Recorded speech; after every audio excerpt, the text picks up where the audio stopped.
Welcome, ladies and gentlemen, boys and girls, to a new episode of Hollywood Backlot with Lou and you. I am so glad to be here right now. Man, it has been a whirlwind weekend, hasn't it, Lou? My goodness. Well, a lot of hot air. I don't know about a whirlwind if we're talking D23, but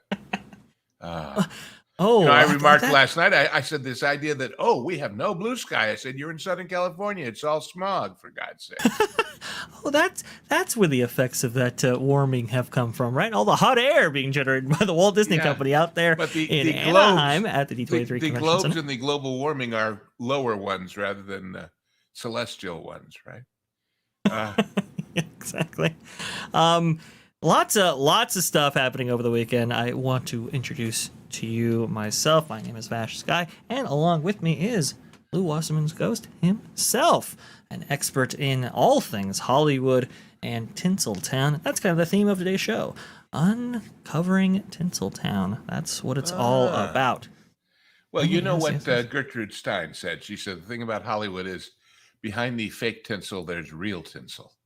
So, and I think I've mentioned before, I've known of TV shows where they dressed up the cameras. I think it was on Tracy Ullman. They dressed up the cameras for Christmas by putting tinsel, and it acted like chaff and screwed up the radio transmissions from the headset, so they had to take it off. So there's downsides to this tinsel, I guess. But yes, that's for sure, right? For those of you too young to know what tinsel is, that's what we used to call mylar when I was a lad. Well, shreds of it. Yeah, shreds of it. And you'll see that in what classic stuff vintage you threw on last on your Christmas tree. Yes, and I've seen I've seen a couple of vintage Christmas trees, and I'll tell you, tinsel is definitely part of that arrangement. Very, very cool. Always gets me in the mood when it's that time of year. But speaking of certain time of years, well, it's D23 time of year right here, and they had a slew of announcements. We're not going to get into them on here because we cover vintage. Slew announcements, ghost, because most of it's ghostware. Yes. Anyway. Yes, it is. And as part of that, a myriad of sequels, Lou, just one after the other, after the other, after the other, after the other, all things. At what point will the audience say, I don't think I care about Moana 43 or Zootopia 12, or at a certain point, the marquee in front of your theater is going to look like a sports bar. It's just going to have scores. Yeah, I know, right? I mean, it's just so much, so derivative of franchises that are, 20, 30, 40 years old. Lou, going back, you saw stuff that was adapted from books, and maybe you saw a reboot or a redo of a film that had taken place, but never to this extent and scale. What do you think's going on here? To the degree that certain stars were kind of typecast, it was a sequel of that character style rather than a particular plot. It was a Bogart movie. It was a Spencer Tracy movie. It was a Bette Davis movie, whatever. And of course, those stars as actors hated being cast over and over again as the same person. And some of them got in big trouble for it, resisting back in the days of contracts. I agree, right? We talk about the spaghetti westerns, and you have, Clint Eastwood type movies, right? And you have some actors that go against that grain, right? And maybe they were typecast to be heroes, and then they turn out to be a vicious villain that shoots somebody right square in the eyes there as an opening salvo for a film. That's very interesting. But yeah, I think you're right. You have certain character archetypes that are reused, but never. But you also had, you see, a society that was more educated and that had read the books that the movies were made from. And therefore, when you said it was based on even Gone with the Wind, but even more obscure historical events, people knew history as opposed to now. Karen, thank you for that recommendation. I will look into that. Karen Owen is saying in the chat that there's a new book about the making of A Bridge Too Far. Ooh. And Dice about if I gave you $100 million, you'll get 100 movies made. Maybe, but getting the 100 million is the trick. And up above, Juliet said something about only seeing Ice Station Zebra and the 3 Eastwood Leone westerns. Well, if you had to pick 4, those are a good 4 to pick. And Jan Monroe asked about overdubbing. It's all overdubbing. It's in those movies, as we've discussed before. In most cases, they're not even recording a scratch track. So there you go. Anyway, I just thought I'd catch up on a couple of those little things at the beginning here because. No, I love that because you talk about scratch track. I know for the productions of like the original Star Wars films, and I think this also carried into the prequels. The scratch tracks were essentially unusable, and so they only provided. Usually, they are not made to be usable. The on-set recordings are never intended to be used. Right. So, and indeed, as we've mentioned before, in the old silent days, and then revived by Leone and Morricone in the spaghetti westerns, they'd have a band on stage playing mood music to get the actors motivated for what they were doing. Because what they said didn't matter. It was all going to be on the title cards. Right. It's kind of like sports, right? Where you have, you have practice and they blare loud music for the players in order to get them, energized for the game. Well, sure. It's before it goes to the big recordings, go back to organs at the ballpark. Ooh, that's a good point. But again, that was to fill in the blanks and for the audience. Right. And it was roundly objected to by purists at the time it started. But really, people complain about baseball being a slow game. But the great line I love, a guy named Bill Veeck, who was the owner of, I think, the White Sox and a few other teams over the years. And he said, people who say that baseball is too slow don't understand that baseball is a game to be savored, not to be gulped. So there you go. I like that. That's a great saying right there. Definitely America's pastime. Definitely something that you bring the family out to, and you chat while you wait for the pitches. I like Dice that. asks, does Disney forget how to make seasonal movies? It's hard to make a seasonal movie when your season of making the movie is 3 and 4 years of reshoots. Is my answer to that. Yes. How many times, Lou? So many of what they discussed at the entertainment panel is like, well, this was originally meant for 2026, but really it's going to be 2027. Or Snow White, for example, right? That's been pushed back. Oh, did Elio that look was supposed to come out sad, like, or 2 months ago? Oh, go ahead. God, that Snow White trailer? Oh. So dark. If you get a little hope when they show you that stairway that's in the ride. But after that, forget it. And folks, here's a little marketing hint. If you've got Gal Gadot and she's wearing skin-tight black shiny stuff, light it so you can see her. Yes, that's a very good point. Well, have you seen the memes, Lou, about Gal Gadot's supposed to be jealous of Rachel Zegler? Yeah. It's like, I don't know about all that. That seems to be one bridge too far. Several, yes. Or at least 2. I don't know how you want to define that. We'll leave that alone. But and look, Rachel Zegler, she's a very talented actress. Is she? I don't know. I honest to God don't know. I mean, I don't know how much of her is in any movie she's in, because with all these rejiggers and reshoots and redubs and can you auto-tune an acting performance? If you could, Disney would try. The problem is here's the secret. See, these auto-tuned musical pieces out there, the people doing the auto-tuning, they're not tone deaf. At Disney, not so much. Yeah, that's a very good point right there. I mean, you have to start from a basic knowledge of music to make that work.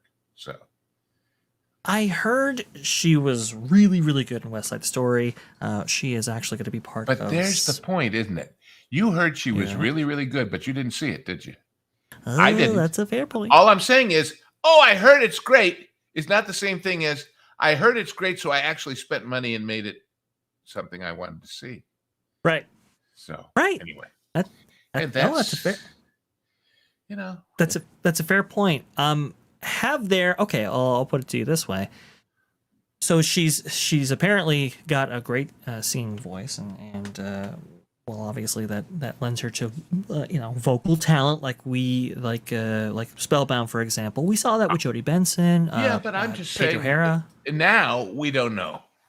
We have Right. no way of knowing what somebody's real voice is like unless you That's a fair see him in point. the theater. So, Dice Media is talking about Eastwood and takes it. You never heard my story, Dice? I'll tell it again. What the heck? Please. A friend of mine was a sound mixer on a few movies with Eastwood, and particularly this one called The Gauntlet, where at the big finale, remember the one with the bus?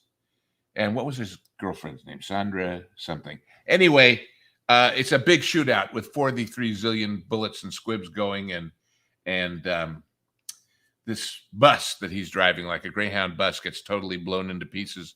And they shot it, I think it was San Diego, in a square there, in a big intersection. And it's 5 cameras. There it is, Sandra Locke. That was her name, right? And there's that bus. It became the icon of the movie, the bus with all the bullet holes. Anyway, when they shot that, they had several cameras.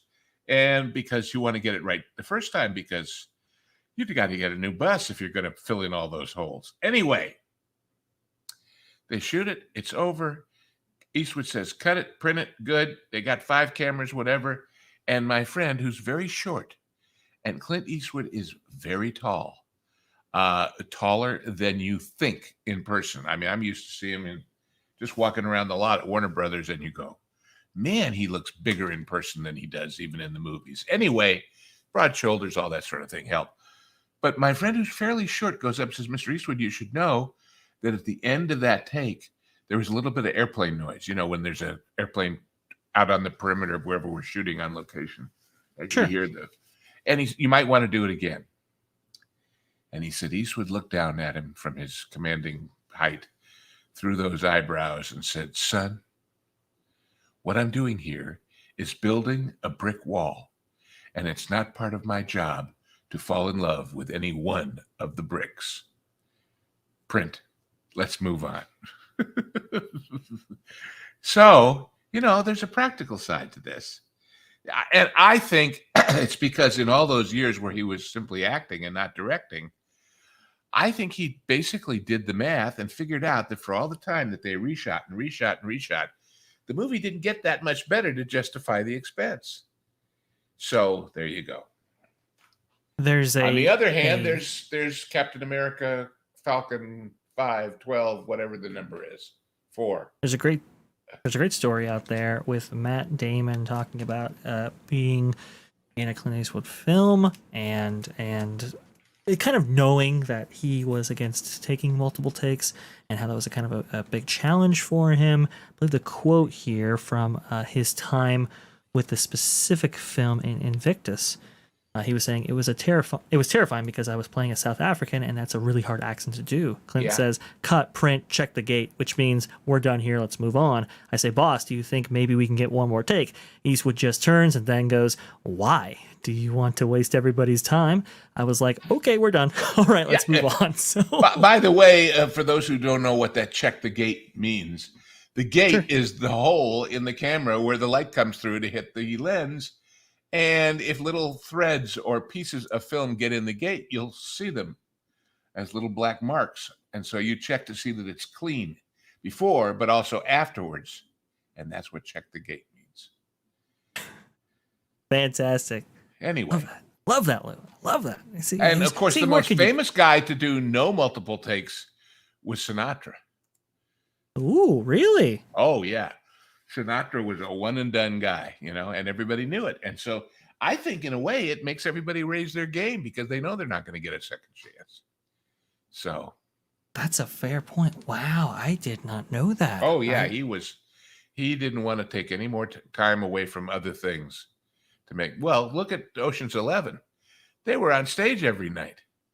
They're shooting that movie all day and on stage every night and drinking till 2 a.m. and come back in the morning and do it again. So it's such an amazing, nice work if you can get it, but it's such an amazing film, and I'm guessing I haven't yet heard the genre guys episode of Ocean's 11, but Well, I'll tell you you'll what, enjoy it. I'll tell you that. oh, I know I will, and I We didn't cannot do a wait to bad actually one listen yet, to but this that's a channel. good one. That ending though is quite something. Oh though. yeah. Well, you have to remember that in those days, you absolutely couldn't let people get away with crime. There had to be some comeuppance. But if you made these cool guys get arrested, that wouldn't work either. So you had to come up with something. And so, by golly, they burned up the money. And then that great scene where they're all walking away and that song is playing, with that bass line and Sammy. And well, I had me some money, and then whatever it is, but Yo 11. And you can see the marquee in the background with all of them on the. Yeah. I think that was fantastic right there. And of course, symbolic of every sunrise in Vegas when the people who've left all their money on the table are figuring out how they're going to get home, right? That's a great point. I never thought about that. I mean, a lot of people watching that movie said, I've been there and done that. So I always tell people, I said, you see these big buildings? You see this? That's what people say you're going to gamble. I say, it's no gamble. How do you think they build all that? Vegas wasn't built on winners, folks. Well, it was winners, but the winners are the ones that run the game. So that's fair point. Because you understand, I don't know how much people know about gambling and how it all works, but if a hard 8 pays X to 1, the actual real odds of that number coming up on that wheel are another point or 2 or 3 higher. So even when you win, you're losing over the run of the game. So that's what. And there's now it's like they track you. They give you a membership card or whatever, and it's like, oh yeah, here, this is how you play the game, and now they're tracking you and they're seeing how many times you win and your odds of success and stuff like that. So about 10 a.m. they have a table someplace where they're teaching you how to play craps or how to play blackjack or whatever. I've had fun, but you got to have fun and know that over a long period of time, the house wins. That's all. Yep. Because the house's percentage is built into the game. So, right. I don't know. I mean, the most I ever won at one time, I won about literally standing in line at the Frontier to go see Red Fox. And the line wrapped around a crap table, and I won $1,300 as the line moved around the table. Whoa. That was fun. But I could have lost too, and there's a reason why that line wraps around that table. So everybody's like, "Oh, I'll just put down one bet, and $2 here, and $2 there, and $2 here, and $5 there, and by golly, it adds up." And then they can pay Red, who basically was obscene and wonderful in those days. A far cry from Sanford and Son, I'll tell you that. I don't disagree. Although he got close in some of those sketches he did on Dean Martin's show. I remember one where it was the cavalry out west, and the Indians are surrounding the fort, and they need a volunteer to go to get some help in Yuma. And they pick him because he's the only black guy. And he goes out, and you hear the Indians screaming, and he comes back in, and his costume is studded with arrows, and he's dying. He turns to the captain, says, "Did you get through?" And he says, "You mutt, you mutt." You mutt, and then he dies, and that's as close as they could get. So, and then the narrator, I think, said, "And that's how Yuma got its name." See, I did that great joke. I wrote a lyric for a musical that I wrote about. It was a song by this grande dame of the theater. In fact, I told this joke over the weekend to somebody, which you'll understand when you hear it. But it was all about, and the bus driver got lost because he had no sense of humor. So, but the line was, she said, "People say the theater's in your blood." And I say, there must be some confusion because my blood is in the theater, enough for a transfusion. So that was mine. That was a good show too. Didn't go anywhere, but it was a good show. That's fantastic. Fantastic. Well, we should tell everybody, not that I'm looking for sympathy or anything else, guys, but I had a minor little dance at the hospital this weekend, and I had a big transfusion, and it turned out that the blood doctor at my local hospital, honest to God, and this is a movie reference, so we can talk about it. I saw his last name and realized he was Romanian, and sure enough, the blood doctor at my hospital is from Transylvania. So there you go, 6 degrees of Bela Lugosi at the hospital in Hickson, Tennessee. Anyway, and you were also telling me that the one of the nurses actually. Oh yeah, it turned out one of the nurses looked at our address and said, "I grew up in that house. Her grandfather built the house I'm sitting in right now." So go see. A place where you can see the upcoming genre guy. I don't know. Master and Commander is on the way. But when you say live, Mark, none of those are live. We record them. But we did that about, golly, that's difficult to tell you when. And the reason is, you understand, everybody, the Genre Guys is a show that I do with Lorne and with usually Hangry Tables. But Hangry Tables had some travel to do this August. So we basically did 2 a week and put them in the can so we wouldn't be without one. And that is why I can't give you an exact schedule. We did Master and Commander week before last, I guess it was. But and then we have one with a guest host coming up. We're going to be doing with Marvin the Movie Monster. We're going to be doing the original Superman here next week, I think it is, or the week after. But the way they work is they are for members only on the Pro show, on the Pro channel. And then 3 months later, they come here for free. So there you go. Anyway. Oh, yes, absolutely. But the Master and Commander one you will enjoy. I don't know how many people out there know this. Mark, you might if you're a fan of the movie. But that film was shot, all those gyrations of the ship, on the same boom arm studio that they built to do Titanic down in Baja, California. So when you see that, you'll recognize some of the moves, maybe. I don't know. But the studio got a little bit more use out of that huge investment for Titanic. Yeah, but of course Titanic paid for the investment and then some. Yeah, and by the way, Mark, if you would like to go aboard the Surprise, you can. The original ship that was used originally was built as a replica of a frigate called the Rose, and then they bought it, and it is now at the San Diego Maritime Museum in downtown San Diego, and you can go on board, and every once in a while they take her out. So anyway. And there's a little. By the way, guys, the lesser of two weevils, as we say in that movie. But, anyway, Lou did reference the Genre Guys coming here, and the most recent episode of the Genre Guys that has made its way to T3PO is going to be the Great Muppet Caper. Oh yes, with another guest star. Floral came on to give us his puppeteering expertise during that show. Really great show, really awesome. If you love Jim Henson, if you love the Muppets. Definitely check this one out, folks. It is awesome. And the next one we have up on the docket is going to be James Bond, Dr. No. Oh, yes. The very first. The one that set the mark and cost $900 and some odd thousand, if you can imagine. So, wow. Yeah. That's like the lunch budget. Yeah, exactly. That doesn't pay for the credits in the new ones, but oh, man. Crazy. Well, great stuff coming up here. But speaking of great stuff, hey, we've got a couple of super chats. Thank you so much, everybody. I very much appreciate it. Mark Dalu, $5 here. This time I'll understand when the witch gets mad at the mirror when it says Snow White is prettier than she is. Yeah. I agree with that one. Time to get a new mirror. Yeah. If you're really an evil queen, you'll break it into itty bitty pieces and love every minute of it. I did notice too. So people have criticized Gal Gadot for not being the best actress. Fair enough, and maybe her accent is a little strong, and sometimes it inhibits her performance. Happened. Well, go ahead.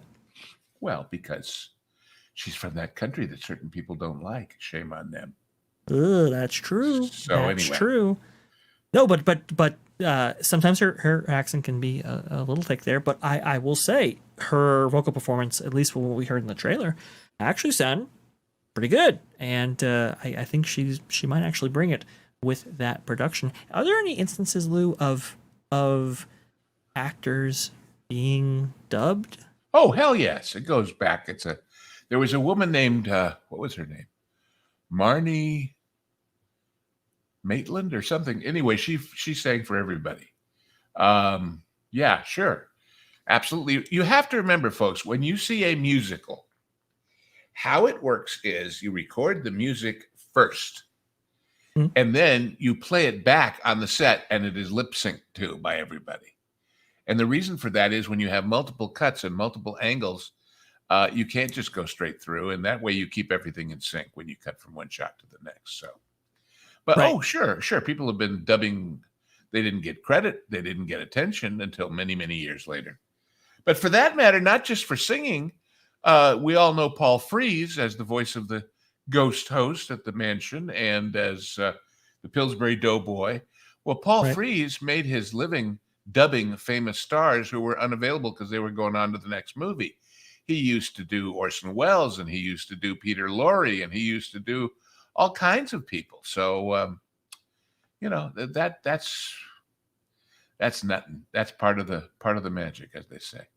Right. In fact, did it get here yet for Some Like It Hot?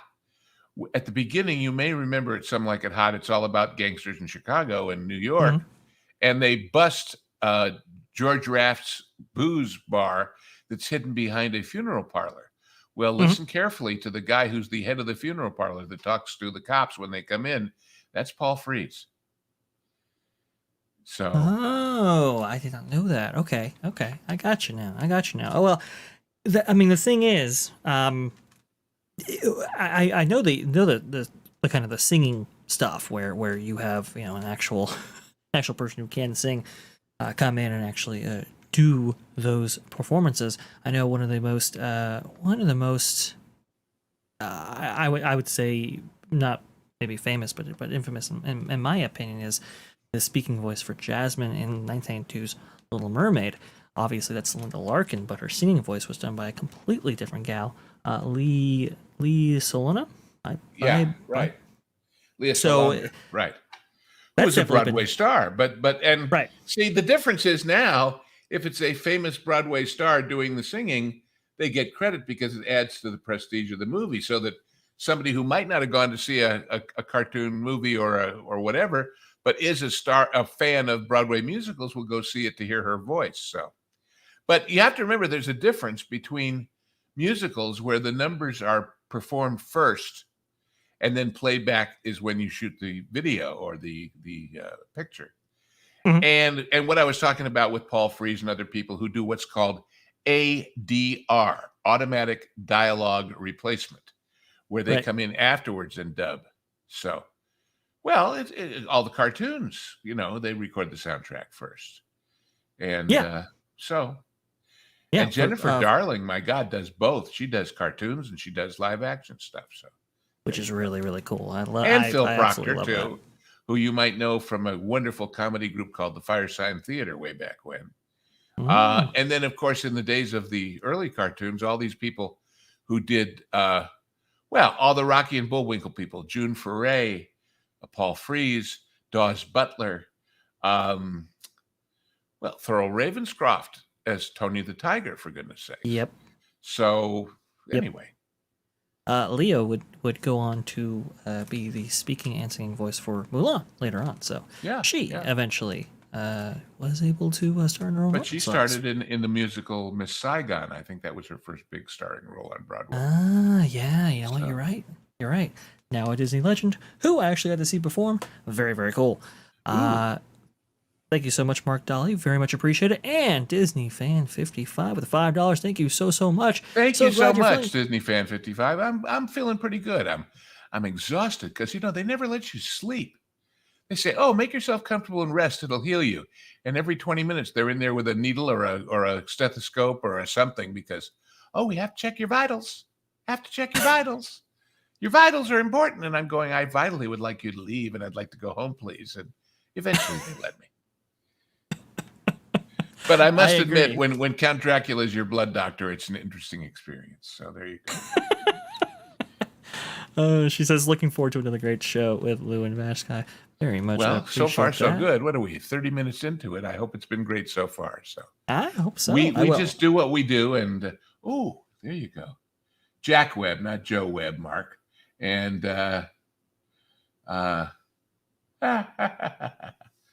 Mark, I gotta disillusion you a little bit and tell you that a lot of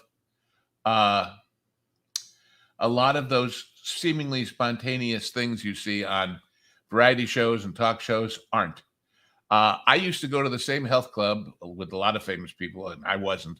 But I'm sitting in the steam room one day with, if you remember, David Steinberg, who used to do that whole routine about he's a psychiatrist and it matters where you sit, so sit wherever you want. But then later got very busy directing sitcoms. And he had been on The Tonight Show the night before, and I told him I thought it was pretty funny, that line he had. I forget what the line was, or I'd tell you. And he said, well, you understand that's planned. I said, well, I kind of do. He said, oh, yeah. He says, Freddie DeCordova, the producer of the Johnny Carson Show, is sitting down there just off the couch. And they've built the conversation, and they know I've got this line in my pocket. And he waves, and Johnny waves, and I say the line, and they go to commercial. I mean, it's all... So sometimes things are not as spontaneous as you think they are. Oh, look at there. Somebody got City of Nets. Excellent. City of Nets. I know. I was just about to say earlier in the week, got a copy of City of Nets, arrived today. Today I visit Kent, Mummy, UK, and picked up a copy of When Hollywood Had a King by Connie Brock. Plenty to read in the next few weeks. Nice. Fantastic. Love it. Jen, I know the official term for hematologist. I just thought it was more fun for all of us to think otherwise. And actually, he was more than that. He was a full-fledged everything doctor. He had started in hematology. So anyway. Ooh, I see. I'm not sure what you mean there, Dice, but we will answer your first question right. This is a show. Yes, this is a show. But Dice says, I have a question. I am poor, so things I can't afford, I use AI for fill-in, so I can't draw, so I use AI for storyboarding parts till I fill parts, and AI is different voices. Is that okay? It's okay if it works for you. Right. If it works for you, fine. I was gonna say it's like the decentralization of creative talent and ability. Kind of like what I've heard just AI described as, right? It provides a way for people to convey their thoughts or express themselves in ways that they couldn't necessarily before because they didn't have the skill to do that before. The problem beyond that, though, Vash, is that the people you're showing it to, the people who are going to maybe give you a green light, are so without imagination. I remember a very, very busy writer friend of mine talking about going into pitch meetings. Mm-hmm. And the executive would say, well, tell me the story in your own words. Now, he's had the script or the treatment for weeks. And the writer is saying, but those are my own words. He says, I know, but tell me. He didn't read it. And then he would say, well, who do you see in the thing? And he said, well, I don't know if you could get him, but I could imagine. Oh, no, tell me. And he'd bring off a list of stars, none of whom were ever going to be in that movie. But that's what the guy wanted to imagine. So the problem is, storyboards used to be pretty simple. They were stick figures, and that was fine. And everybody knew that's all it was going to be. And it was there to give the director of photography an idea of what the director wanted. And that was that. But now, I want it full-fledged, what do they call it? Cinematics and because they can. And so there you go. Right. No, I 100% agree with you. The lack of vision out there is astounding. That is for sure. Let me see here. Can I show those? I can show those. There you go. You starve as a writer, you live as a creator. That's true? I don't know. If you starve as a writer, if you're not a good creator and you can't sell it, what do you want? I never starved as a writer. First thing I ever had bought as a writer, I was 12 years old, and it's never been a lack since. But as a writer, I don't even put proverbial or cyber or real pen to paper until I know who the audience is and how I'm going to go about selling it. It's one thing, I got this great idea. But if you don't know how and to whom you're going to sell it, it's maybe not worth your time. Maybe it is. It all depends. I see Jan Monroe talking about papers marked down in college because I had jokes in the paper. Jan, I'll tell you a variation on that, which is that when you're studying screenwriting, you are told don't put in screen directions because the director's going to change all that anyway. But that's true, maybe, but that's not effective as a sales thing because you're never at the director stage at that point, 90% of the time. You're at the people with no imagination stage. And if I can put in a couple of jokes and I can put in a couple of screen directions and I can enhance the experience, not for the moviegoer eventually, but for the first person I'm giving it to who's going to read it and say, pass it on to somebody else, I have more chance of getting it sold. So I consider writing, like I've said just now, it's about creativity and storytelling, but it's also about salesmanship. So there's for what it's worth. And that's true whether you're writing to sell a movie or you're writing to sell a paper to get an A, I think. Unless you know in advance that the professor's a dimwit who doesn't care. In which case, yes, take out everything he won't like because he's the guy writing the grade on it. So, there's a great see here. There's a great line actually. Let me see. I just saw it. Okay, so I think this is a really interesting point because in the creative field, you always have to sell your work to somebody who might not have the same vision as yours, and how that's so important to actually get things approved. Somebody actually talked about that recently. Somebody who was actually receiving a Legends Award from Disney tonight. In an interview, Joe Rohde actually had some thoughts on this as he was reflecting on his career challenges, joys, and legacy, and so forth. New interview, and if I scroll down right here, I believe this is the place for it. I'll read it to you. I think it's a bit of an overstatement to say that there would be no Disney's Animal Kingdom without me. It was Michael Eisner's idea, and from day one, I worked with partners to see it come to life. I think the part that I can take credit for is that I was the chief spokesperson and negotiator for the project, the one who had to do the talking, not only to explain it, but to enlist supporters, advocates, and advisors. And here's something that was important about the development of the park that had an impact on the rest of my career. We had to overcome two hurdles. One was that people thought they already knew what they wanted it to be, just a big zoo, and that this would not work. We needed to reboot that thinking, and more than that, even if we convinced people it could be a theme park, we still needed to contradict many of the rules that made theme parks work. So once people understood that it might be something different, the problem was to prove that it was feasible. More than showing that it could be exciting, our chief challenge was proving that it could be done. Well, which shows you, even in his day at Disney, people didn't understand who they were at the executive level, by which I mean, well, let me tell you a different story, not about Disney, not about theme parks, but it'll give you an idea. Please. As some of you know, in another life, I was a very, very busy writer and editor of things about food and wine and spirits and hospitality. And I once went to a thing, there's an outfit, or was, called Old Ways, Folk Ways, or something like that. And they were doing a whole seminar about food from the third world, back before we had a Thai place on every corner and all the various things we have now. And they were trying to suggest that the eating establishment, the restaurant business and the cookbook business and all the rest, should include more of these much more alien, much more different recipes and foods and things, as part of, not just because they were good, but to share the culture of the world and all the other highfalutin stuff you can talk about. That was their thing. They got grants for that. And I went to a panel they did, and one of the people on the panel was the editor-in-chief of the biggest cooking magazine of the day, which you all will know and remember. And when they asked her why she didn't do articles in her magazine about these third world things, she said, because we have an audience in New York and LA where they're interested, but we also have them in Des Moines, and we have them in the vast Midwest. And not only are they not as interested in that, they can't get the ingredients. So we don't do it. And I'm going, you don't understand your role. If you did it, they'd find a way to get the ingredients to Des Moines. And the proof of that, about a year or two later, a dear friend of mine named Tommy Tang, who was the hottest Thai restaurateur in LA, did a cookbook. And the entire appendix was that he searched out in all 50 states where to get lemongrass, where to get fish sauce, where to get all the things in his recipes. So It's all understanding who you are. So if somebody, a Disney executive, says to Joe Rohde, well, we're just going to do a zoo, right? And he tries to tell them no, they don't get it because they're all thinking within the box. And that is not understanding that Disney is not about in the box thinking. It's out of the box thinking. And that's the problem with what they're doing now, right?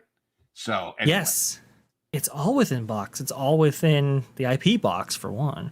But two, yeah, not a lot of innovation, not a lot of like you said, out of the box thinking that really made Disney what it was. It's very interesting.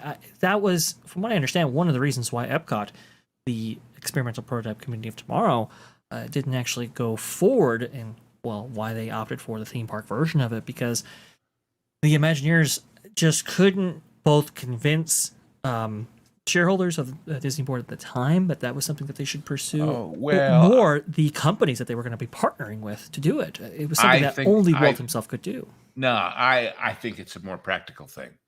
And it is proven by the revelations about Reedy Creek, which is they didn't want voters. Yeah. If you're a company and you're going to do this thing, but you're going to have real people living it, what if they don't like your plan for the new mall? What if they don't like your transportation package? Sure. What if they want to have competitive bidding on the contractors? Not if you're God, you don't. So that's the what is it? 6 mobile home voting people of Buena Vista. So anyway, that is a very true point. And somebody is again thanking me for mentioning that book, City of Nets, and I'm very, very happy that your dad loved it, and you might too. Somebody is asking about if you and I were suddenly hired to run entertainment in Disney World, what would we add or change? What do you think, Lou? I'm not sure I'd take the job. Because you see, and here's why. Not that I couldn't do it, not that I wouldn't enjoy doing it. I wouldn't necessarily believe, especially if it was the current management, that they would really be telling the truth when they told me they were going to give me the power to do that. Yeah. Because they have so betrayed that trust so often that that's their problem. Now, everybody, the other day in one of the, I guess it was on the Pro Show, somebody was talking about, well, if Elon Musk bought it and fired everybody. And I said, it's not the firing. It's the hiring, because you have so negated the trust in the brand, and even with him on top, it's a real problem. It's a real problem, and the creative people that left are very happy where they are now, obviously, and they're obviously brilliant because here comes Epic. So there you go. Right, well, that's the thing too. Okay, if you fire everybody, right? Who are you really gonna hire to replace those ranks? I mean, well, if you only have the talent pool of, I don't know, San Francisco or Hollywood or whatever, well, are those necessarily it's not geographic? It's mindset. Yeah, but that's true. I'm trying to keep up with the chat here, and Jan says she never understood why Florida signed over so much power to Disney. Because they asked. Because what you don't understand is what Orlando was, what that whole central region of Florida was before Disney. Yep. There was a Martin Marietta ball bearing plant that was left over from World War II. And the reason why the airport was MCO, it was McCoy Field. And it was where, if you saw Baba Black Sheep, the wonderful, wonderful, maybe the best fighter aircraft in World War II, the Corsair with the gull wings, that's where they learned how to fly those. And that's all there was, that and Swamp. And if other people wanted to build something like that, they'd have to do what Disney did, which is drain that swamp, which is build that whole underground utilidor thing, which wasn't done because, aren't we neat, we're building tunnels. It was done because you had to raise the water table level of the buildings so they wouldn't flood every time there was rain. So, the answer is, if somebody wants to come spend a lot of money in your town, you say, please do. What do you need? Well, and Lou, I think you're exactly right. You got to think about the area of Orlando back in the day, or Central Florida. That was an agricultural center up until I believe the 1930s, and then obviously once the Depression hit, that very much changed. And the interior of Florida really hadn't recovered since then. Like you said, Lou, been used for spurious things, but nothing permanent. And so the Central Florida was desperate for investment, especially from Disney. And here's the thing: Disney actually knew that, and well, even when Walt was alive, he was talking about the Mineral King project and how he was going, well, we can either do Mineral King or we can do Project X in Florida, but I don't know if we can do both. And that was Walt's way. And eventually the company's way of pitting the two against each other in order to get the most favorable deal. Which is not that different than any other corporation that was looking for places to expand and saying, what are you going to give me to come to your town? Right.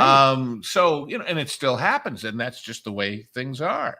The tax breaks or the real estate easements or because remember, if you're going to build it, not only will the tourists come, but the people that work there come. And the people that work there are the tax base. They're going to provide the goods and services that are necessary. One of the big beefs I don't know how many of you have joined us recently because we've gotten so much attention, but if you were with us for the beginnings of the whole Reedy Creek extravaganza, one of the big things is why is I-4 always crowded? Because they wouldn't let anybody who worked at the park get anywhere close to live. And so they're all on that freeway going to work along with the tourists. Which was never built for that. Which was never ever built for that. And it was supposed to be that they provide housing on property.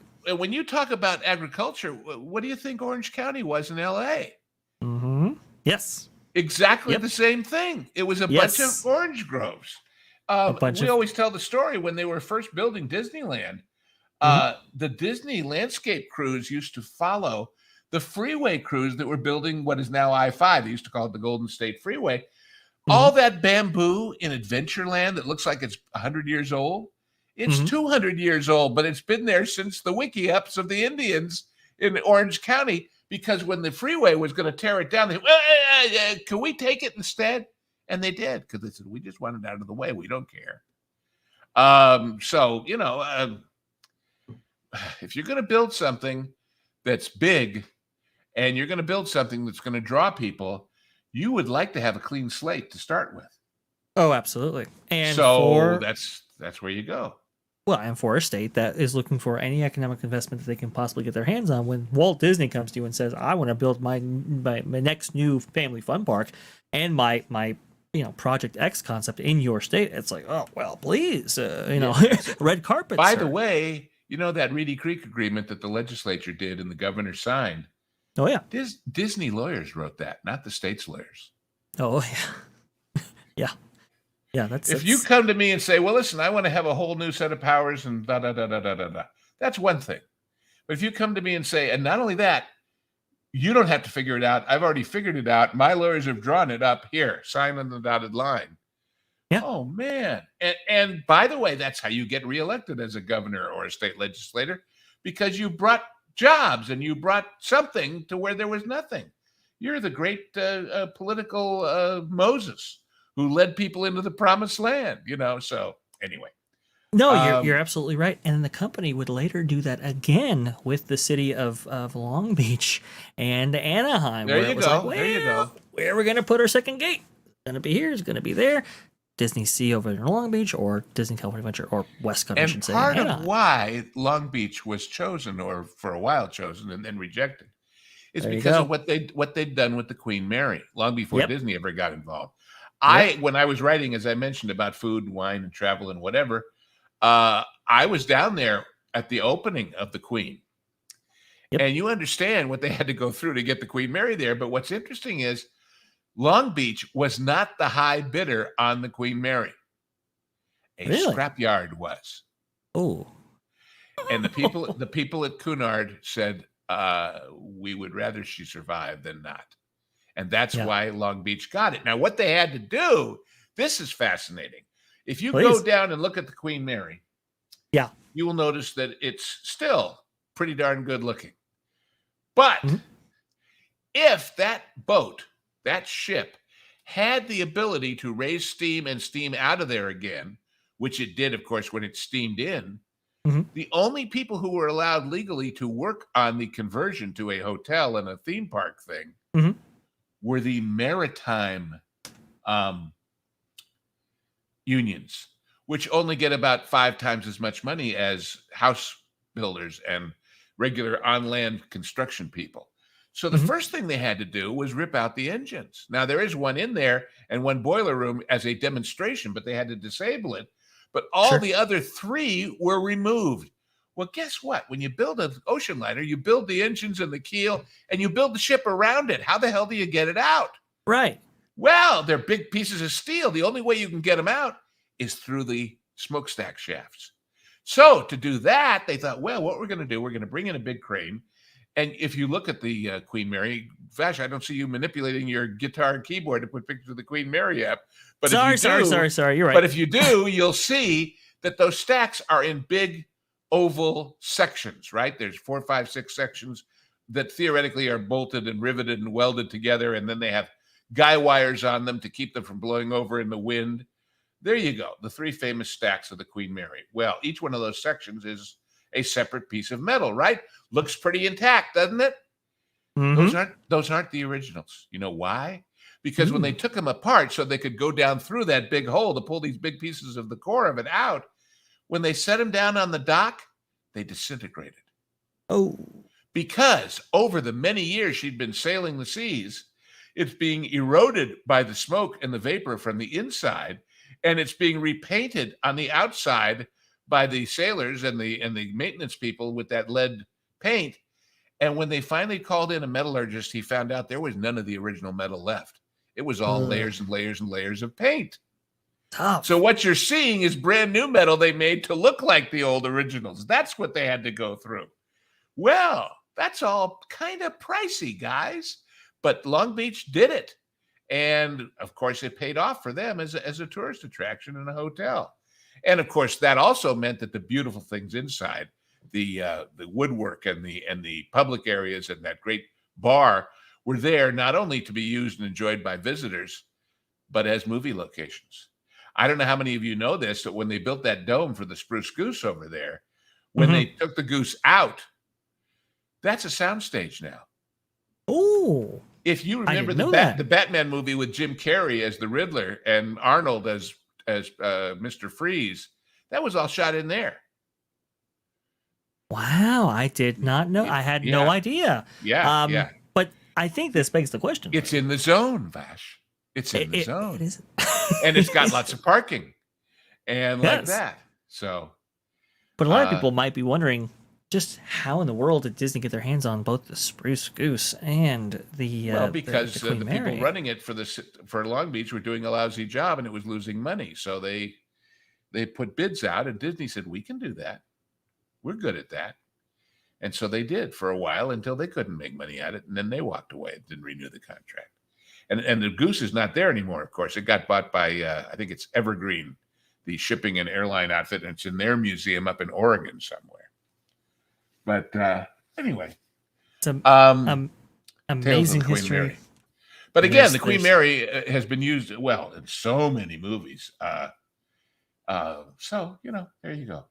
There's amazing connections there to like the Rather Corporation, Jack Rather himself, and then being the only person to actually give Walt what he wanted in terms of a hotel and all kinds of stuff. It is crazy. But before we get to the Queen is somebody's saying they'd love to go visit. That's worth visiting if you're in LA. It really is.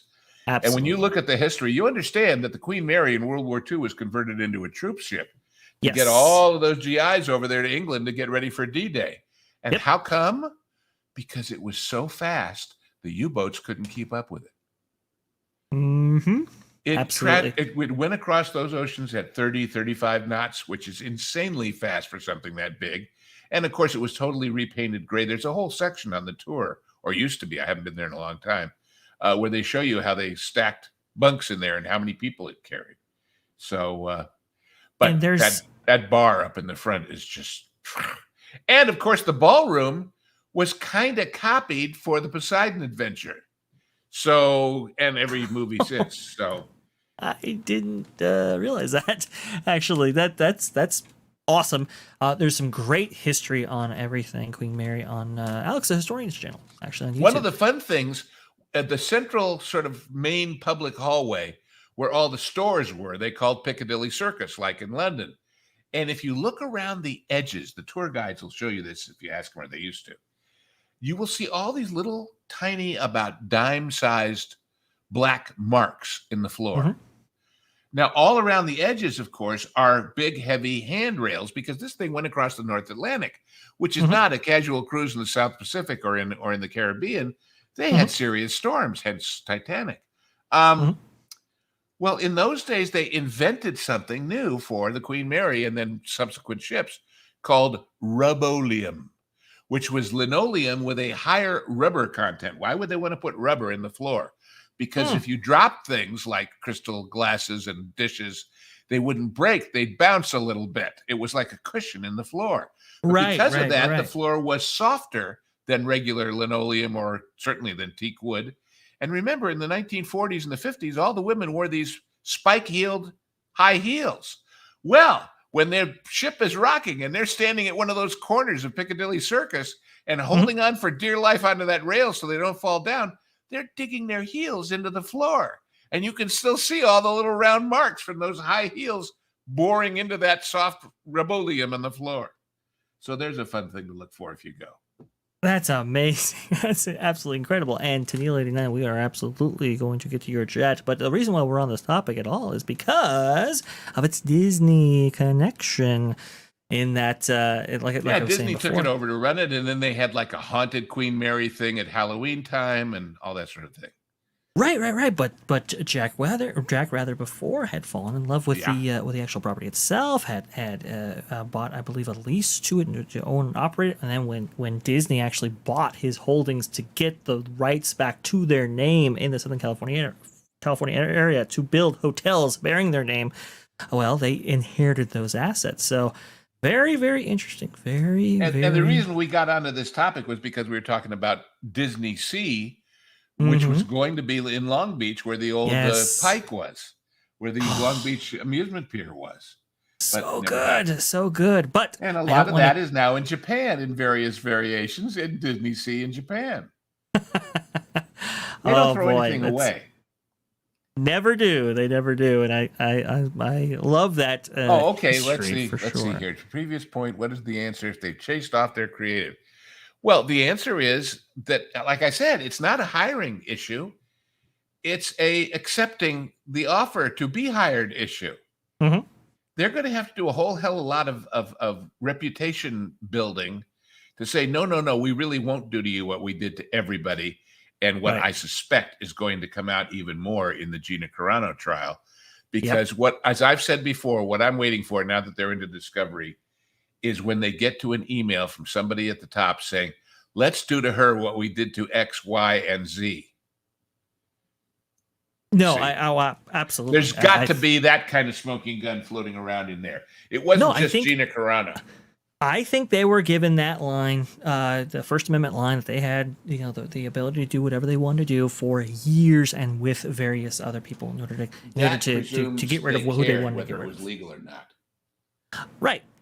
And when you're used to dealing with government and with legality the way they dealt with it at Reedy Creek, even if this is L.A. and it's the animation studio, or it's L.A. and it's the studio, what the heck? You're in California. They're all our buddies up there in Sacramento. Right.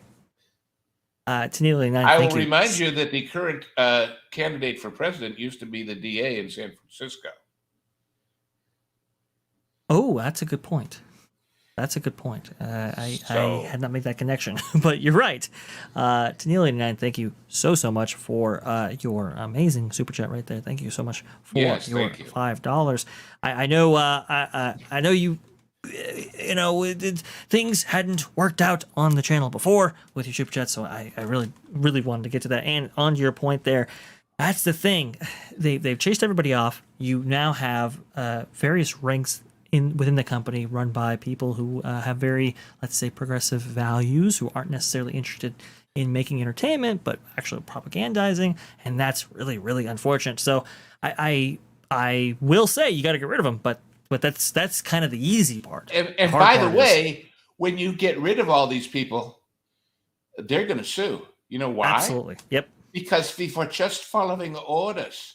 We did exactly what we were told to do. How can you fire us for doing what you told us to do? Right. Now, I don't know whether that's a valid suit or not. I'm not an attorney, But I know they'll find some ambulance chaser to take the case because, hey, it's Disney. We can get some money. Yeah. So this is not a problem that is solved overnight by a magical sweeping hand of an Elon Musk or somebody like him. This is a problem that will take 10 to 20 years to truly work out. And meanwhile, all their competitors are not sitting around waiting. No. As we've seen with Epic Universe and everything else. We are not saying this because we're happy about it, gang. Honest to God, we're not. Yeah. But it is what it is. It absolutely is what it is. Speaking about putting things on ice, we know that the Star Wars franchise has been kind of put on ice theatrically. Now they're apparently back into production on a couple of films. But Lou, I was looking over D23 Expo weekend, and everybody's there, right? You got Kevin Feige, you got Dave Filoni, you got Jon Favreau, you got Jennifer Lee, you have Pete Docter, all division or studio heads, I should say. And for some reason, Lou, Kathleen Kennedy's not there. I know we don't necessarily dive into it on this channel, but Lou, what are your thoughts on that? They thought she'd get booze, and they don't want to see her on a stage getting booed. It's a fair point. That simple. She got booed at Star Wars Celebration. Well, that's what I'm trying to say, is that it doesn't do her or them any good to have negative around her, so better nothing at all. That's all. That's basic PR 101 as far as I'm concerned. First, it's the PR equivalent of the Hippocratic Oath, right? First, do no harm. So that's a fair point. Did it work at The Hague? What didn't? Oh, nothing works at The Hague, but that's another story. Tennille and I with $2. Thank you so much. Yeah, well, thanks. Did work at The Hague. Yeah. That's a fair point, Lou. That's a fair point indeed. I just find it interesting when you have people in leadership positions and they're not there for big events like that. That's most surprising, but I'm sure we'll get into it this week. Well, wasn't they hired this guy to make D23 into basically a money-making center and make it into something as a brand, Yes. And so he doesn't want people booing the boss. That's not going to work. So it goes away. Right. If they don't know, D23 started as an outgrowth of the club D23. That's why it's called what it is. And Club D23 was basically a fan club for the people who are most passionate about the Walt Disney Company. So they co-opted it. Right. Yeah, exactly. Right. It was like the only thing that worked from D23 because they had problems with localities and so forth, like expanding it out beyond California and stuff. Guys, there has never been an entertainment company or a motion picture company that always knew what they were going to do for the next 2 to 5 years. Right. So when you commoditize this event into something where you have to make announcements, it makes sense. A lot of them are going to wind up being, some imagination, huh? That was nicely done. I love that. No, yes, and D23 has changed from this fan event that they would put on for fans who are most passionate, go in the history and throw them a bone, all this kind of stuff.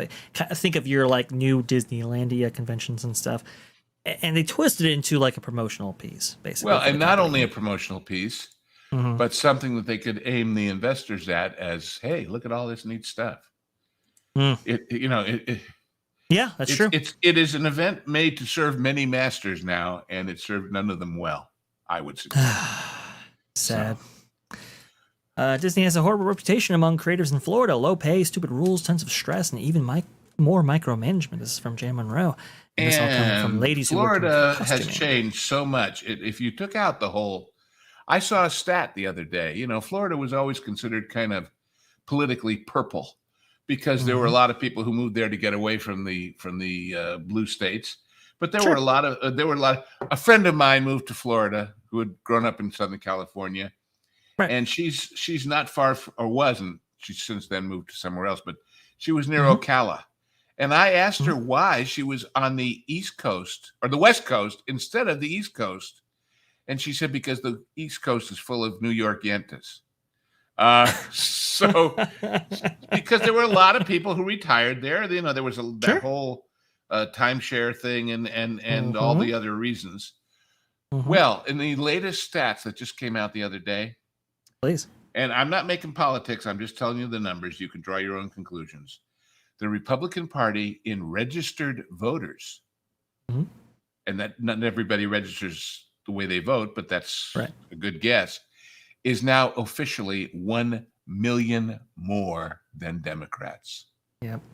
And as recently as DeSantis' first election, he barely got by like 4%.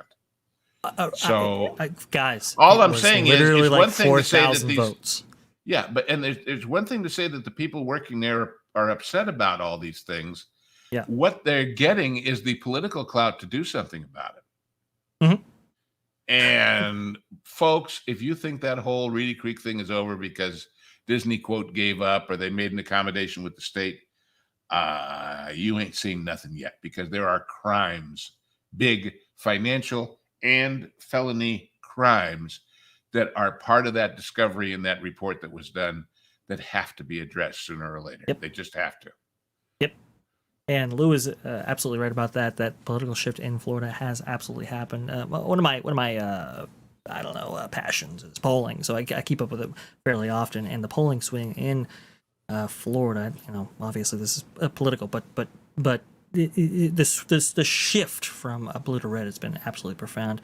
A lot of it due to the Hispanic population down there in Florida. Very, very interesting. But this is why, to bring it up, this is why whatever Disney thought of Florida when they did what they did regarding, SB what is it, the parental rights and education bill. It was if they understood the climate that they were in, and I'm not just talking about the temperature, folks. But also they would know that was a bad move. Also, you have to look at the other guys. Yeah, Disney and Universal, as far as the people who work in the parks, are drawing from the exact same demographic. Probably the exact same percentage of straight to gay, probably the exact same percentage of races, probably pretty much a homogeneous community. And I'm not saying that as a pun, honest. And Disney said the reason that they did what they did, and the reason that Chapek was basically influenced to change his mind about staying out of it, was because their cast members insisted. Well, if you think cast members at Disney made such pressures or overtures or complaints to management, they did at Universal too. And let's not forget that Universal also owns very far left CNBC, NBC, MSNBC, all those NBC things that are absolutely not red. They're blue. But Universal's management said, thank you very much for letting us know how you feel. Go fish. If you really, really hate us that bad, go work for the other guys, because we're here to make families feel welcome and make everybody happy, not to take political stands in our entertainment. Right. In other words, they had grown-ups in charge. Yeah. And the same way that I talk about, remember, the big beef on Universal most recently was everything was screens. Everything was projections. Every single damn ride they opened. And you couldn't do that well. I mean, for every good moment in the Fast and the Furious, you had the Tonight Show debacle. But they listened. They listened to the point. I thought it was funny. And come to think of it, Vash, Josh tomorrow saying none of this is blue sky was like Universal saying about Epic Universe, none of this is projection screens. Right. Remember when that was actually stated right out there in front of everybody? What it was saying, aside from describing the rides, it was saying, we listened. Yes. We listened. Yeah. And so, anyway. And I'll give Josh credit. He did listen. And we'll speak more on this on this same channel, folks, at 2-3PO Live on Tuesday at 2:30 p.m. Eastern. It's 11:30 a.m. Pacific. We'll talk about all of this, because I think the like you said, Lou, the psychological stuff happening behind the scenes is a little bit fascinating, because it seemed like Josh he's a little scared. And remember, he's not in charge. He may be the official guy, but there's somebody over him. Some guy named Bob something.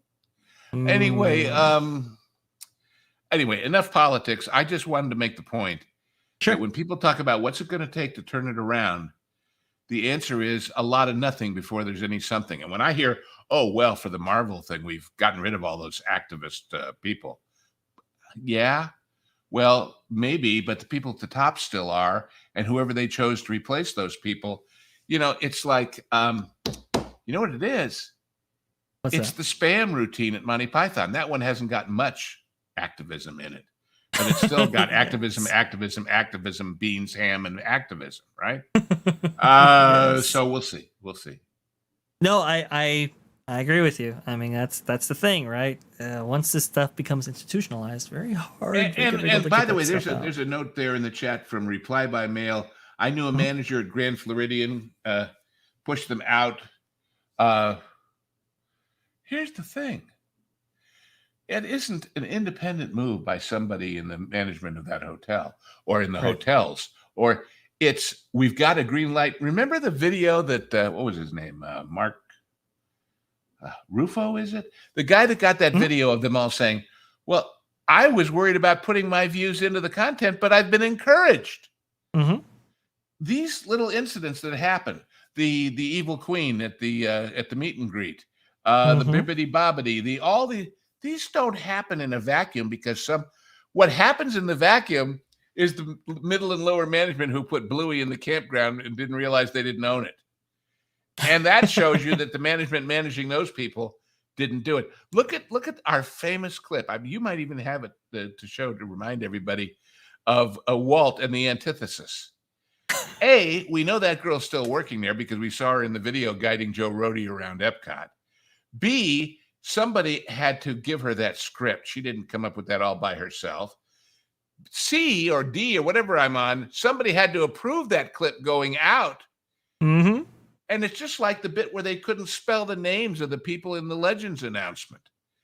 How many levels of incompetence? How many levels of absolutely nobody's stopping and saying, excuse me, why does God need a starship? There's nobody in that company who either can do that, has the ability to do that, or dares do that. Right. Okay. So anyway, that's my opinion. So no, I think you're right. I think you have. And when we talk about what's going to change because somebody, Elon or for that matter, Bill Gates or anybody if they were going to buy it. And then the question becomes, what's it worth with all these flaws and what it's going to cost to fix it? Yeah. Probably less than they'd take. There you go. Autocorrect. Okay. So see, that's another thing, Jen. And that goes back to our discussion earlier about AI and whatever. It's swell to have all this wonderful technology. But as I always tell the old joke about automotive engineering, the most important part in those thousands of parts that go into your car is the nut that holds the wheel. That's right. So there you go. That's right. When you learn to lean on these things, you are abdicating your duty, your responsibility to make sure it's right anyway. So anyway, we have a couple of super chats right here that we'll go ahead and get to. Please right do. Here. And then let's see, to Neil89, $2. Thank you so much. I am become Bob, destroyer of profits. Yeah. Well, you know what's funny about that, Tennille, because I know and you know where that's from. Remember that Remo Williams and Chun, the Destroyer, a book series with 150 some odd books translated into 50 languages, was made into a movie, and some idiot at the studio decided, let's not call it The Destroyer, let's call it Remo Williams, The Adventure Begins. Great movie. Died. What do you want to go see, honey? Star Wars or Remo Williams, The Adventure Begins? What's wrong with those people? But that's who they are, a funny story. Somebody was talking about somebody they knew that didn't get paid, or I think we can tell this one. It has one word that might give who fits, but I'm going to use it anyway. Blame me. I knew a guy who wrote a really wonderful fantasy sci-fi book that Disney decided they wanted to buy, an option to be a movie or something. They never made it, so I'm not going to give the title. But when Disney came to him, he told me this story. I don't know if it's true, but I trust him, and so I'll tell it. And he said the Disney executive said, one thing, your story has kind of a very esoteric, symbolic title, and we don't do that. He says, when we make a movie called Pretty Women, it's about a pretty woman. That's what we do. When we make a movie called Indiana Jones, it's about Indiana Jones. And my friend said to him, it's a good thing you didn't make Rain Man. You would have called it My Brother the Retard. So there's that. Okay. And the answer is somebody comes up with this stuff, and there is not a corporate culture or atmosphere that says, wait a minute. Like I say, the ultimate question that nobody has ever asked in the Bob regime is, excuse me, why does God need a starship? And if you don't know what that's from, well, go look it up. Anyway, somebody's talking about Michael Eisner stories. I think I've told that one about Fantasmic, haven't I? Yeah. Well, maybe. But it's instructive. It's instructive because it shows he had a sense of humor and was willing to admit it, which we don't have now. I was in my writing about media and food and stuff. I was on the press list for a while, and I was at the premiere of Fantasmic at Disneyland, back when dragons breathe fire. Anyway, and it was about a week or two after famously Elizabeth Taylor had rented out the park entirely for a Michael Jackson birthday party. And so Eisner is standing up there by the river at the big press opening. It's twilight. We're about to start, and he gets up to introduce it. And very, very intentionally, obviously, has these 5x7 note cards that his speech is written on. And he gets up to give this typical CEO we would like to thank all the members of the media for being here to see our new exciting show, Fantasmic, for the first time.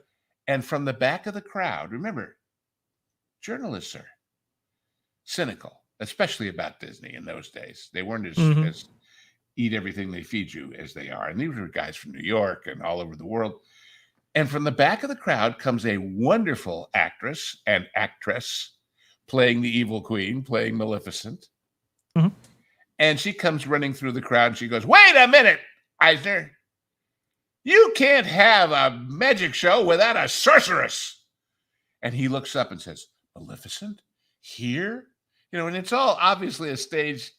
And she replies, you were expecting perhaps that Taylor woman? And the place just died. The place just absolutely died because it took the air out of the formality, and that would never happen now. Never. Well, look at that. You can't have a Splash Mountain without water clip that you guys run all the time. Would they do that now? They would never do that now because they have no sense of humor about themselves. They think anything laughing at them somehow lowers their prestige. So Eisner had that. And he made it. If you want another, at that same event, there it is. That was the moment. I knew you could find it. I got you. But he was the next day when they're having the press conference formally. One of the questions in those days was, what about a second gate? Back in the day. And he said, look, I'm carrying on Walt's legacy and this company, but I'm not in the position Walt was in because Walt basically had nothing to lose at the beginning, even though his brother said, you can't do that. And we have to be careful. And all the stories we've all heard. He says, I've got several thousand employees and lots of property and everything else I have to be protective of. So I am in a totally different place as the person making that decision. And that's true. He was. So there's that. Anyway. No, you're right. You're right. But yeah, that was the moment that I was there. I was standing to the left of whoever took this picture, about 5 people back. So there you go. That's crazy. That's insane. 1992. Oh man, those were well, it was neat because they took us through everything underneath the island and the room where all the pumps were for the water screens. And yeah, that was cool.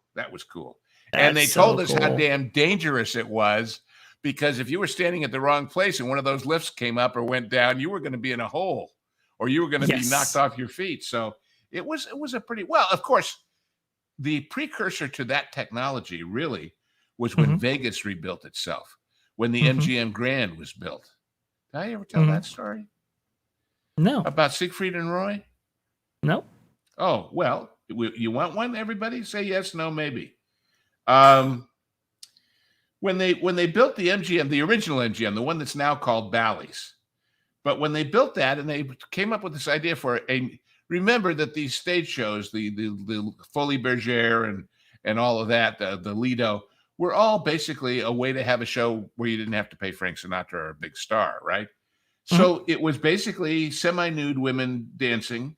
And yes, I have Van Arsdale France stories too. But anyway, his book is the best story. You want to get a good book? You get Window on Main Street by Van Arsdale France. He'll tell you everything about the beginning. But anyway, in Vegas, they came up with this thing that said, we really have to make this an extravaganza for this new hotel for MGM. That was Kerkorian, And so they built this show with a stage that came apart in pieces and came up and went down and moved scenery. And that was dangerous. If you were standing in the wrong place, you'd fall into a hole 20 feet deep. It was very complicated. And so therefore, the reason they were able to do something that complicated was the dawn of computers, because you couldn't have a bunch of stagehands standing in the back throwing switches and have all that come off time after time after time. Right. And that's all pictures of the new one. Look at the one that says Bally's, because that's the current MGM. But look up Bally's and you'll see the building we're talking, the one that had the fire. But anyway, gotcha. So they built this amazing show, and the way these shows worked, the people, the individual acts, the Argentine gauchos and the jugglers and the individual singing soloists were the people who came out in front of the curtain while they were changing the scenery in the background. That was their purpose. And Siegfried and Roy, who were magicians in Europe that were not known by anybody, were hired. That's the one. And that's the theater, that big hump on the right. So they were brought in, and these people were hired by talent agents and basically told, we're going to pre-record your music and you're going to do X number of minutes, because that's how the computer is programmed, that if you're not done, the stage moves on without you and you're gone, So the guy who directed those shows, who was famous, was this very flamboyant guy named Don Arden, who spelled his name with 2 N's, D-O-N-N, Arden. And he's set up in about the 5th row. And the reason I know this story, by the way, was a good friend of mine was one of the leading singers in this show, and was there for this and told me the story. And he's set up in this kind of white throne in about 4 rows back from the stage for the rehearsals. Now, remember, the world is coming to this opening. They're a week out before they ever bring in these separate specialty acts who they've never seen. All they know is what they do, and they've got their props and their sets, and in Siegfried and Roy's case, the Tigers, And I could tell you all about their history, but let's not go on forever here. Anyway, they come out at their cue in the middle of this dress rehearsal of the show, the first time the specialty acts are being plugged in, and they're supposed to do, I think it was 12 minutes. They're the longest segment. And they're done at 9. And Don Arden explodes, yells, stop the tape, stop the computer, stop the stage. You German blankety blanks, you were booked for 12 and you're only doing 8, and you're screwing up my computer and you're screwing up my whole show. And, basically variations on swearing, and you'll never work in this town again. And Siegfried, the blonde Teutonic guy, is standing there at the edge of the stage in the apron, totally erect, totally proud, totally unmoving, while this tirade goes on. And when he finally settles down, Siegfried says, "But Mr. Arden, you are not figuring for the applause." And opening night, it didn't go 12, it went 17 because of the applause for these amazing things. So there you go. There they are. God, right. Anyway, and of course they became The rest, as they say, is history. But Right. but again, they were nobodies then, and to have that sang-froid and that courage and that whatever. Anyway, those kind of stages, that's really what led to things that were possible, like Phantasmic and some of the other effects at Disney. Certainly, you look at the fountains at the Bellagio. All these various fountains all around the world certainly come from some of those effects, which takes me back all the way to those jumping fountains at Imagination when Epcot first opened. And in those days, there was an education office in Communicore where teachers and other people could go. And I remember going in there saying, those fountains are great. And they handed me brochures from the companies that made them. And from the company that made the mesh they put over the surface so that when they landed, they didn't splash the guests. They just went, they were diffused. Sure. It was all about, so that was carrying that whole new technology showplace thing of the original Epcot idea. Well, it's interesting about those fountains. So the play fountains in front of the Imagination Pavilion. That's what I'm talking about.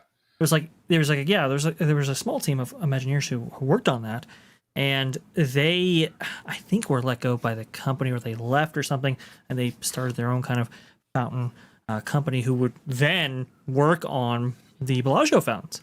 And then, it kind of came full circle because Disney comes rolling in and says, "Well, we want something like that too." And now, what do? They tear out the Fountain of Nations.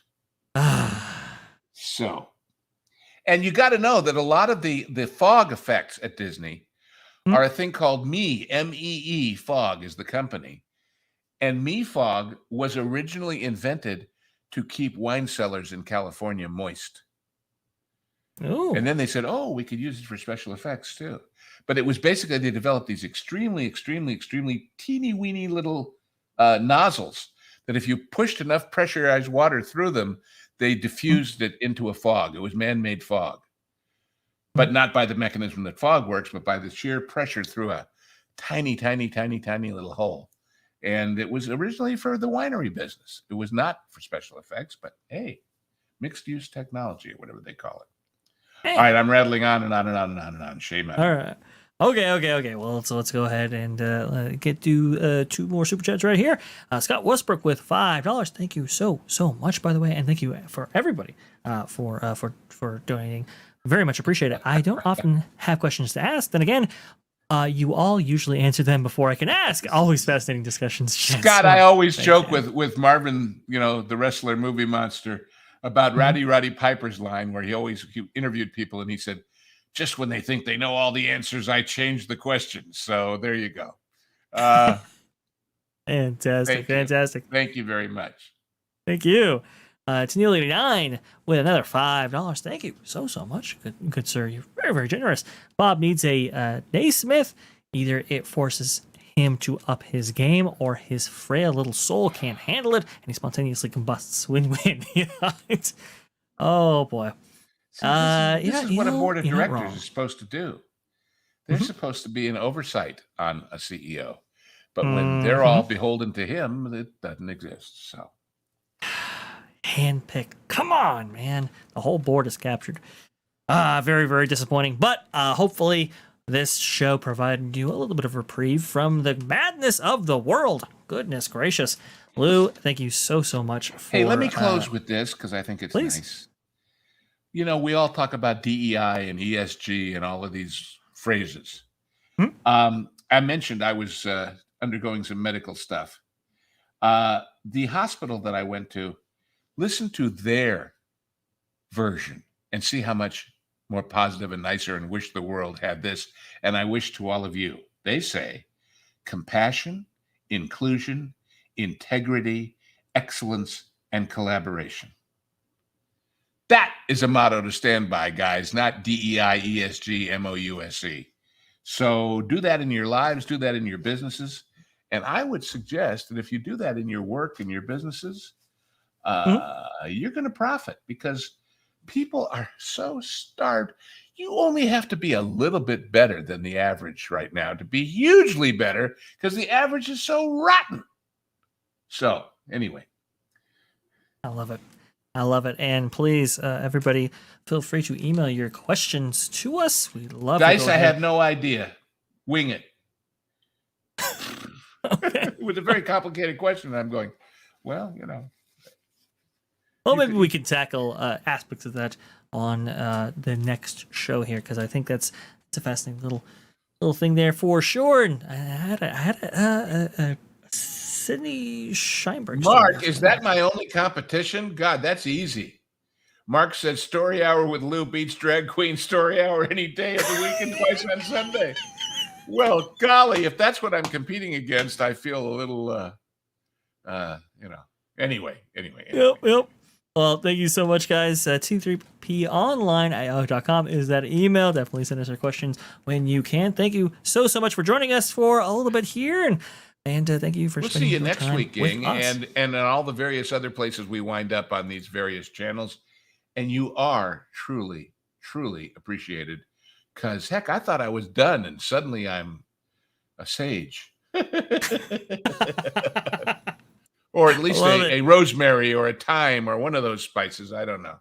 A little bit of chili peppers once in a while, but that's life. You can catch more Lou actually this Tuesday on T3PO, probably the Pro Show as well. So definitely stay tuned for that. Genre guys every single week on the Pro Show and on this channel. So stay tuned. Hit the subscribe button if you haven't hit it yet. Hit the like button if you like this video. Share us out, as it helps us out tremendously with the YouTube algorithm.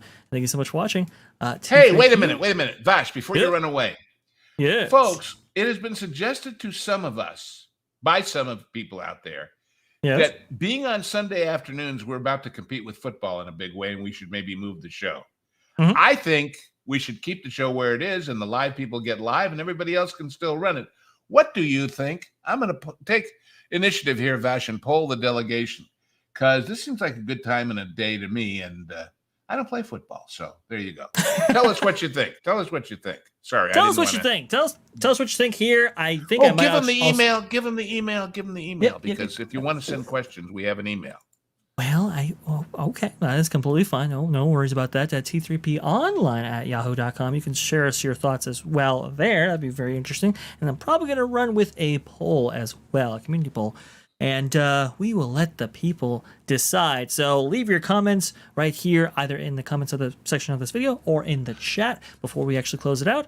Let us know. Should we keep it on Sunday or should we move it to another day like Saturday?